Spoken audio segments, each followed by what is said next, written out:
ได้ระบาข้อมูลที่จะเกี่ยมเฮ็ดบทรายงานส่งอาจารย์นะยังเศร้าข้อมูลอยู่ไปใส่เศร้าอยู่ใส่กับโบเห็นกับบ่ฮู้ว่ามีอยู่ใส่แน่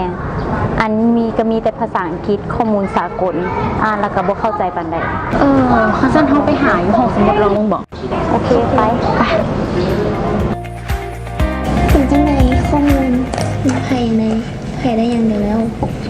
ห้องโซ่ก็เห็นแต่ข้อมูลเก่าๆเลือกทั่วไปอันข้อมูลที่อยากได้เฉพาะเจาะจงนะมันบ่มี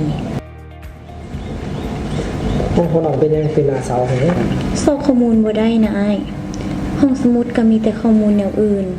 อันที่อยากได้สิว่านานาพันธุ์กสิกรรมสิไปใส่ในบทรายงานหันมันบ่มี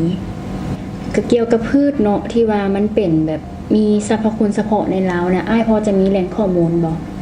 เป็นยังพวกน้องคือบ่ซอกคนอยู่ในเว็บไซต์ของภาคเขาลาวนะพวกน้องลองไปค้นดูเด้อโดยขอบใจอ้าย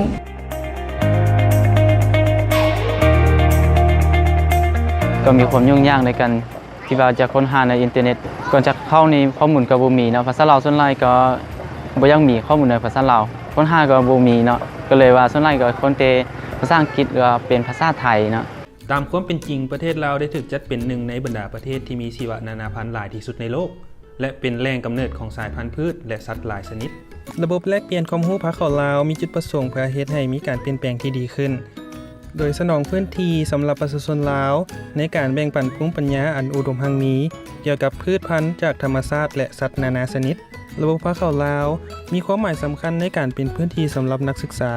และผู้ประกอบการที่ต้องการสร้างการผลิตกสิกรรมแบบยืนยงนอกนั้นยังเป็นแนวทางปฏิบัติให้แก่ผู้ที่เฮ็ดเวียกในขงเขตการพัฒนาด้านต่างๆที่เกี่ยวกับการค้ำประกันทางด้านเสบียงอาหาร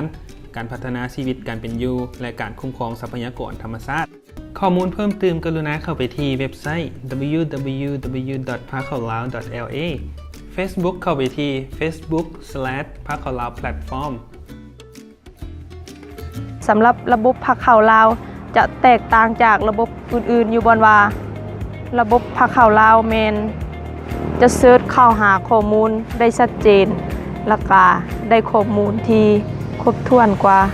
และเข้าถึงก็ง่ายวิธีเข้าหาข้อมูลก็ง่ายได้สามารถติดตั้งแอปก็ได้ติดตั้งมาไว้อยู่มือถือสมาร์ทโฟนของเฮาก็ได้เป็นไว้เบิ่งข้อมูลจะเข้าหาง่ายแต่ว่าเดี๋ยวนี้ก็มีการฝึกภาคลาวนี้เดี๋ยวนี้ก็มีข้อมูลที่ว่าง่ายขึ้นสามารถเข้าอยู่ได้หลายทิศทางเลยเนาะทาง Facebook ทาง YouTube อินเทอร์เน็ตเบราว์เซอร์เนาะมันยังก็ได้เนาะค้นหาภาคลาวได้ง่ายขึ้น